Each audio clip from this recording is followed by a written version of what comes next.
people's possession. And you're saying it's a pipe dream to ever stand up against them? That monetary justice is a pipe dream? What can you do about this otherwise? Well, she's saying, well, I'm going to sell part of the property and hope to pay off the rest of the debt. The thing is, you paid for the property. They're taking it away from you for missing part of, a few payments in the very end of the lifespan of this purported debt to banks, which isn't even a debt to the banks. They just published evidence of our promissory obligations to each other. And they're taking it all away, gleefully, if she just misses a few payments. Well, there's something that all of us can do. And in effect, I illustrate this principle in my article, If I Were President. And this was, you'll understand why Reagan never did this, but the legal arguments for this were provided Reagan, to make it not a preposterous thing. If I was elected president, which I didn't want to be elected president, part of this, well, I'm not even going to get into that. If I were elected president, the first thing I would do, I would take an oath behind a very thick, bulletproof screen. And, I would be sworn in. I would change my oath a little bit. I would expand upon it because there's some principles that, I think every president should be held accountable to, and I'm going to start a standard, if possible. In any case, immediately upon taking the oath, I pull a piece of paper out from my pocket. After all, I declared to uphold the Constitution. I bend over this piece of paper, and I scribble on the paper. Will pay to the bearer on demand, infinity. And I sign my name to it, Michael Montagne.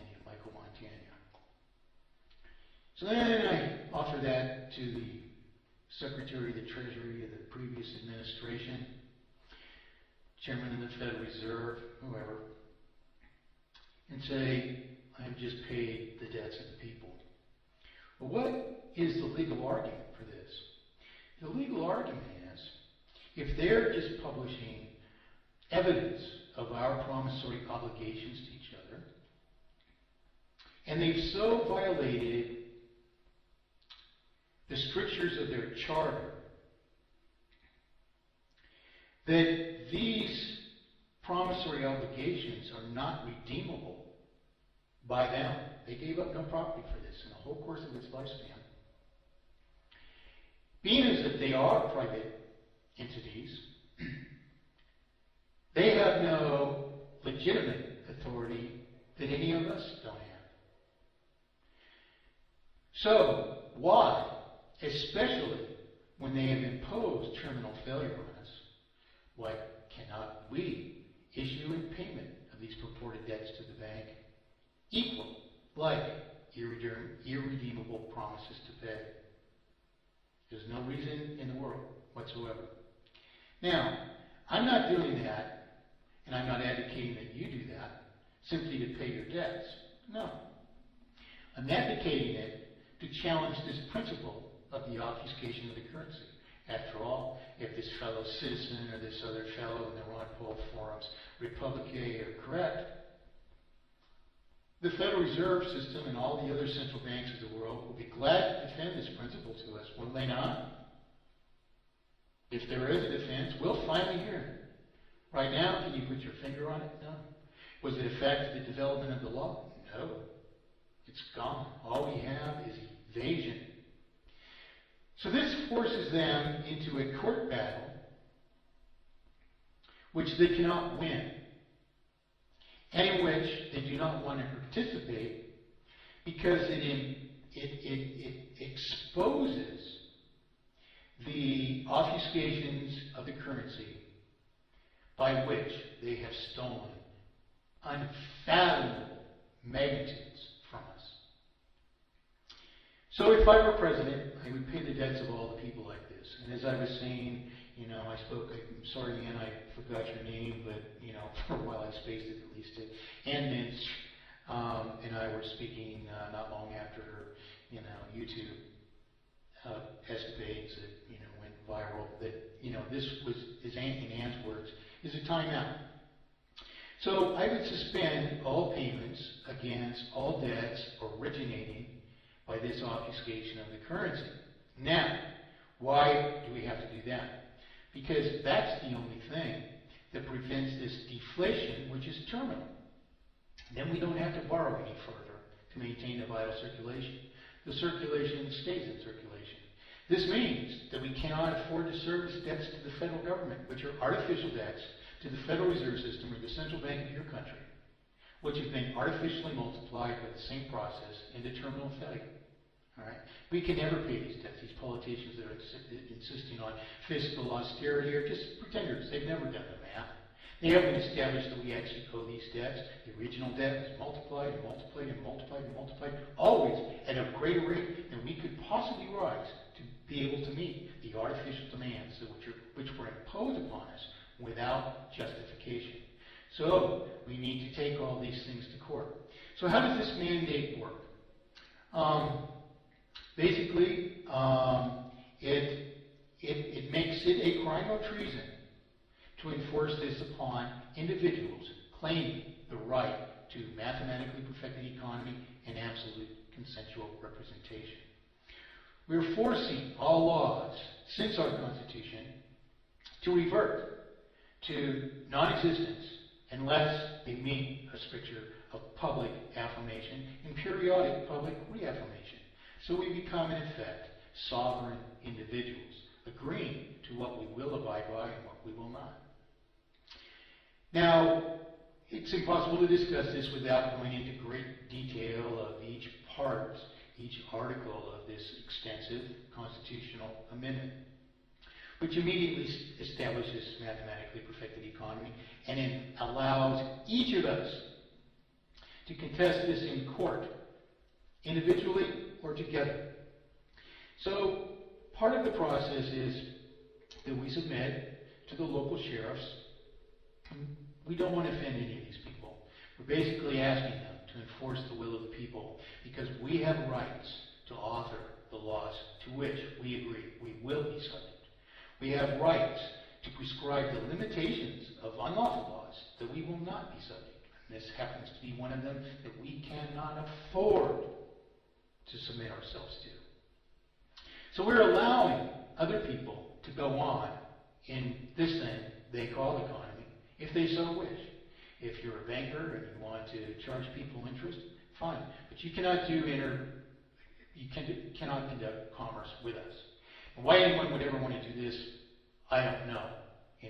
But we have to segregate ourselves because we can't afford to have some currency subject to interest. We're just going to eat into a circulation which is interest free and which is the only immutable tokens of value possible.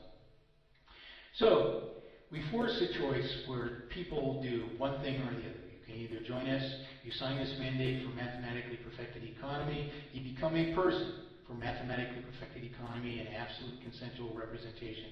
And you're stipulating that the articles of this constitutional amendment are the laws that you will abide by, and in addition to the original Constitution. So you submit these papers, which register yourself to the sheriff, to the local courts, to the district attorney, to any tax agencies who may be, expecting you to continue paying taxes, that you're contesting all these things on the constitutionality or lawfulness of the circulation, and that you are not paying any more Federal Reserve notes or whatever the units, the kind of currency of your country toward this, that you are paying to whatever degree they insist. If you insist that this principle is right, which has never been even subjected to public assent, if you're insisting it's right, then here is full payment. And like as I say in my article, if I were president, you write out whatever they're asking for on a piece of paper, an irredeemable promise to pay, and you pay them, and you demand that they contest that payment in a court of law. Meanwhile, all of us are agreeing that this was unjustified, and so we are determining that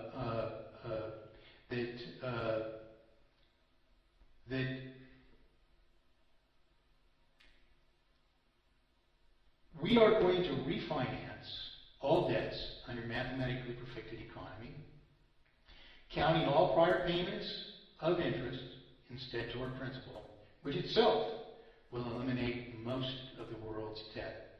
The remainder of the principal is obligated to be paid out of circulation at the rate of consumption or depreciation, and being as the schedule of payment under usury is far faster, your first $1,000 payment toward a $100,000 home, $995 of it might go toward interest. We're counting all that toward principal. And so you're actually way ahead of your payment rate, even if you've only made a few payments on a brand new home. We're refinancing all these things under mathematically perfected economy. And all that it really requires to do this, to complete this transformation of usury in a mathematically perfected economy then, is that we deploy software which performs a validation of creditworthiness. However, we determine ourselves as a people by a Republican process is the right way to determine creditworthiness for whatever we want to determine it for. It's up to us to deploy these principles, which are in and of themselves perfect. That is, mathematically perfected economy is just the fact that to solve inflation, deflation, and maladisposition, you have to pay principal out of circulation at the rate of consumption of the related property. Now, if we determine that, we don't want a linear rate of depreciation, well, fine. And people say, well, that's not perfect. Well, mathematically perfected economy is perfect. If you can't agree on how you want to consider depreciation, which is something you don't do right now, okay, that's up to you. But what is the penalty of it? The penalty of any error is only that you're paying the circulation out at a rate which may be a little bit too fast or a little bit too slow, but we would benefit so much more by the fact that the integrity of the currency is maintained, and we're only paying for our production with equal production, that, it doesn't matter what minute differences that you can't agree upon or the actual rate of depreciation that should be imposed. You're not figuring those things out right now. You're paying for not only for your errors, you're paying for the fact that it's impossible to implement it because of interest, and this obfuscation of the currency. So we have to understand that the founders did not give us a monetary system. They only attempted to fix a value to the dollar, which value cannot be fixed, owing to the disparities which we've explained over and over again already. So furthermore, we have this Federal Reserve bailout, and like on time here this week, the Federal Reserve is going for more, rescue. Okay, even as the last is, as if the last has already been paid back and it has already worked. Here we are already another round, yet another round of rescue for something which cannot be rescued, which only heaps further debt upon itself, progressing all the further into terminal failure, only for some artificially sustained while because you're pouring that money into circulation and not asking anybody to pay it right away. But are they just giving this money away? If they were, why is it a debt at all?